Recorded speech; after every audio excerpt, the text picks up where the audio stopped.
오늘 우리에게 주시는 하나님의 말씀은 열왕기상 12장 21절에서 33절까지 말씀입니다. 21절 르호보암이 예루살렘에 이르러 유다 온 족속과 베냐민 지파를 모으니 택한 용사가 18만 명이라. 이스라엘 족속과 싸워 나라를 회복하여 솔로몬의 아들 르호보암에게 돌리려 하더니, 어제 르호보암이 북쪽 이스라엘 사람들에게 외면을 당했습니다. 백성들에게 거부당하고 난 후 르호보암이 화가 났습니다. 자신의 교만함을 깨닫지 못하고 북쪽 이스라엘 백성들을 치려고 합니다. 그래서 자신에게 속한 유다와 베냐민 지파의 용사들을 모아서 전쟁을 하려고 합니다. 백성들을 향한 사랑과 덕으로 나라를 다스리려는 게 아니라 정말 무력과 권위로 백성들을 다스리려고 하는 거죠. 아마 이렇게 전쟁을 결정하게 된 것도 젊은 신하들의 조언 때문이었을 것입니다. 그런데 이때 하나님이 막으십니다. 22절 하나님의 말씀이 하나님의 사람 스마야에게 임하여 이르시되, 솔로몬의 아들 유다왕 르호보암과 유다와 베냐민 온 족속과 또 남은 백성에게 말하여 이르기를, 여호와의 말씀이 너희는 올라가지 말라. 너희 형제 이스라엘 자손과 싸우지 말고 각기 집으로 돌아가라. 이 일이 나로 말미암아 난 것이라 하셨다 하라 하신지라. 그들이 여호와의 말씀을 듣고 그 말씀을 따라 돌아갔더라. 아멘. 전쟁을 하려고 하는데 하나님이 막으셨습니다. 이 일이 내게로 말미암은 것이니 너희 형제끼리 싸우지 말라는 거죠. 하나님께서 솔로몬의 죄로 인해 징계하시는 것이니 그 징계를 그대로 받아들이고 동족끼리 다투지 말라는 것입니다. 자, 이 대목에서는 하나님의 간섭하심이 나타나죠. 하나님의 백성들끼리 싸우는 것을 그냥 두고 보실 수가 없었던 것입니다. 만약에 하나님께서 간섭하지 않으셨다면 어떻게 됐을까요? 동족끼리 전쟁으로 아마도 둘 중 한쪽은 완전히 패망했을 겁니다. 형제끼리 씻을 수 없는 상처를 주었을 것입니다. 그리고 이 전쟁의 이유도 르호보암 왕의 교만함 때문인데 반성하기는커녕 오히려 동족들과 전쟁을 하려고 하니 참으로 어처구니 없는 행동이죠. 그래서 하나님께서 가만히 지켜볼 수가 없었던 겁니다. 그래서 간섭하시는 거죠. 이처럼 하나님께서 직접 이렇게 개입하시는 것은 드문 일입니다. 보통은 가만히 두고 보십니다.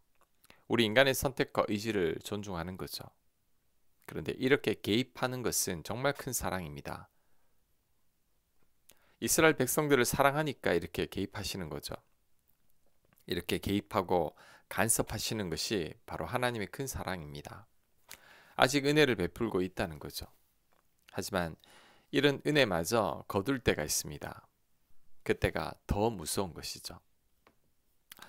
하나님이 여러분의 삶에 간섭하시는 것 같습니까? 작은 죄와 악도 하나님 가만히 있지 않으십니까? 내 안에 성령께서 나를 불편하게 만드십니까? 감사해야 합니다. 그게 사랑입니다. 목사님, 저는 죄를 지어도 별 징계가 없는 것 같아요. 잘못된 길을 가도 별로 어려움도 없어요. 이건 좋아할 일이 아닙니다. 하나님이 길이길이 참고 있는 중이죠. 오히려 하나님의 간섭과 개입을 요청해야 합니다. 안 그러면 우리가 더 심각한 죄에 거하게 되죠. 로마서 2장 4절입니다. 네가 하나님의 인자하심이 너를 인도하여 회개하게 하심을 알지 못하여 그의 인자하심과 용납하심과 길이 참으심이 풍성함을 멸시하느냐. 자, 징계가 없는 것은 하나님의 참으심인 거죠. 회개할 때까지 인자하게 용납하시는 겁니다.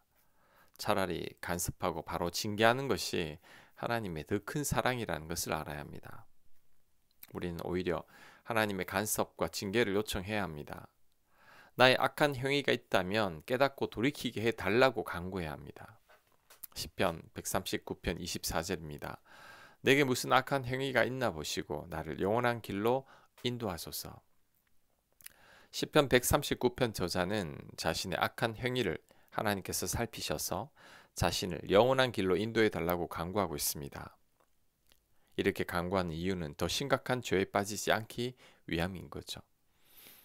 우리 또한 이런 기도를 해야 합니다. 하나님의 간섭을 요청해야 합니다. 하나님께서 내 삶에 개입하시기를 구해야 합니다. 잘못된 길을 갈 때 깨닫게 해달라고 요청해야 합니다.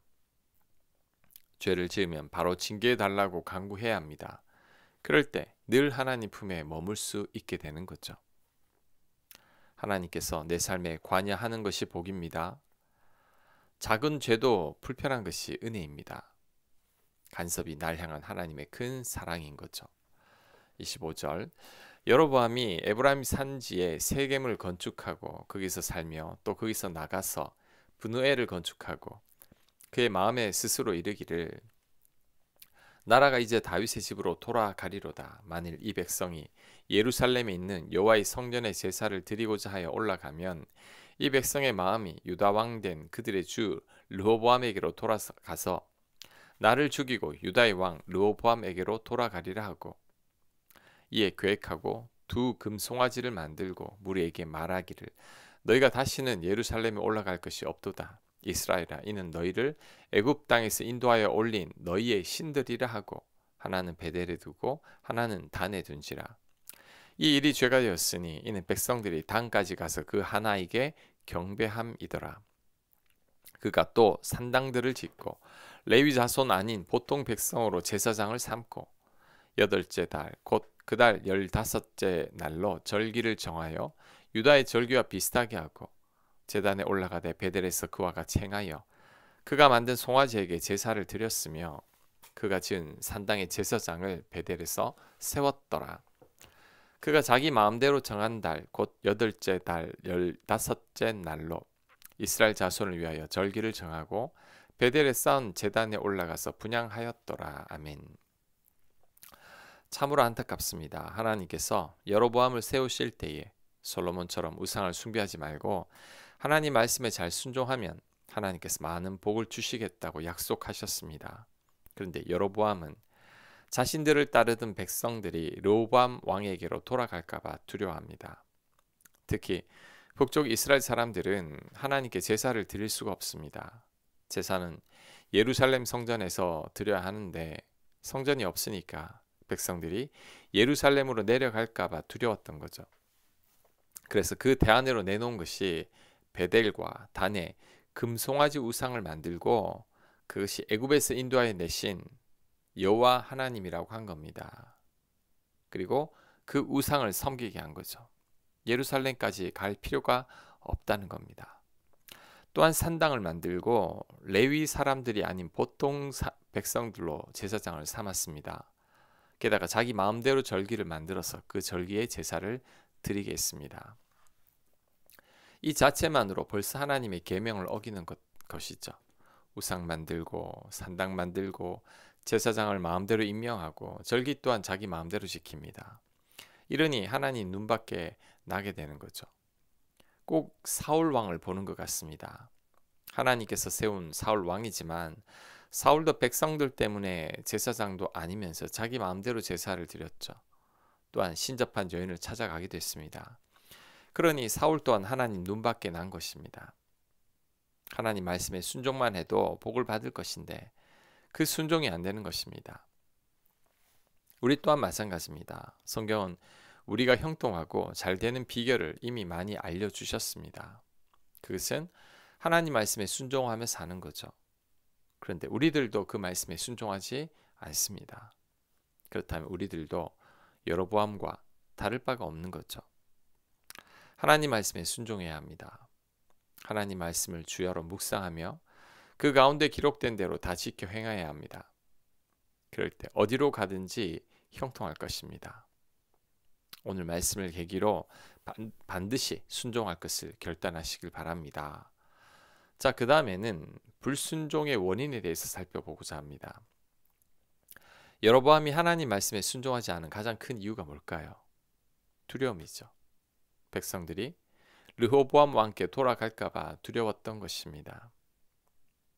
사울 왕이 하나님께 불순종했던 이유가 뭘까요? 역시 두려움이죠.